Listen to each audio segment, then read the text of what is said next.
School is starting next week, and well, not totally sad. Last year, I was emotional about middle starting kindergarten. But last week, the full moon was coming, and that didn't help. I suddenly felt religious. I changed a well-known prayer. The Vatican hasn't called, though. I guess they're just not into new stuff. Frankly, I don't think it would kill them to mix it up, but who am I? God, grant me the serenity to accept that school doesn't start till the 27th, the courage to change happy hour if need be, and the wisdom to know that while I love my boys with every fiber of my being, even prisoners get an hour of free time, yo. Amen. See, summer started and I was all, woo, we're going to the beach, we're gonna enjoy lazy days, we're gonna sit and drink lemonade and look at stars and read awesome books.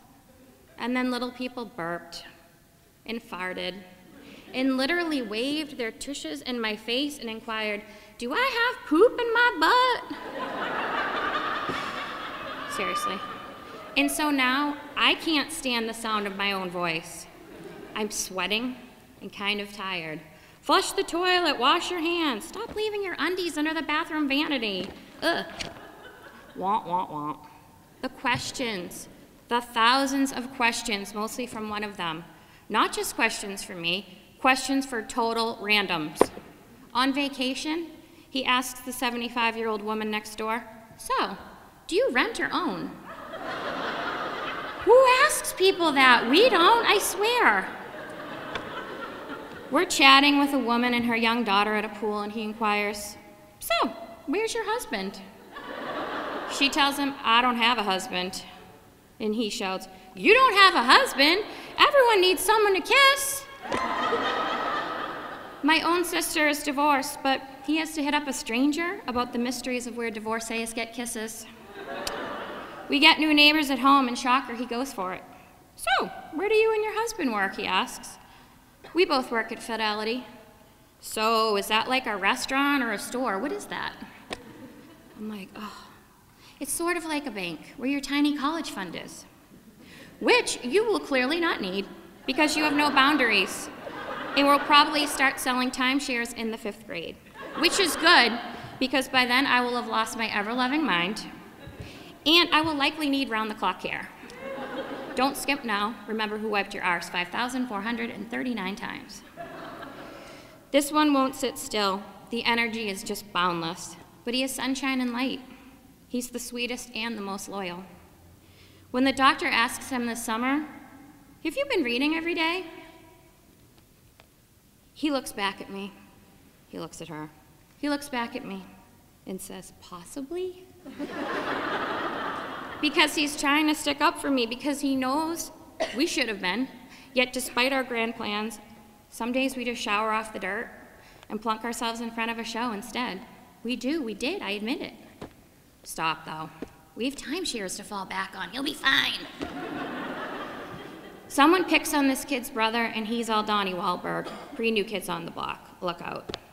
And if something doesn't go his way, his temper flares.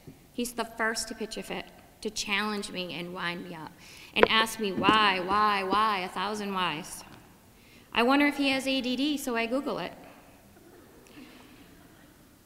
And then I wonder if I am just that impatient as I struggle to fill up the days, know all the answers, refill all the drinks, while the two others jump from family room chairs yelling, cannonball, and ask questions like, who is your favorite American? How many miles away is the moon? Why would a child die?